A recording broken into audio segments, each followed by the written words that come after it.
Saan ang pera niyan? Ayuda.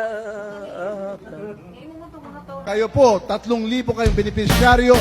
Makapanggap kayo ng 5,000 pesos cash! Feel it.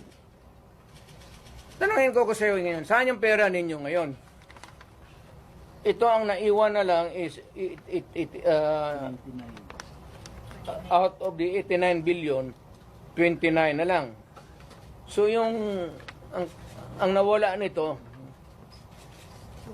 tanong ninyo saan yung pera ngayon? Saan yan? Saan ang pera niyan? Ayuda. Kayo po, 3,000 kayong benepisyaryo. Makapanggap kayo ng 5,000 pesos cash! At 5 kilong bugas! Kahit wala ko sa mood, Happy kayo!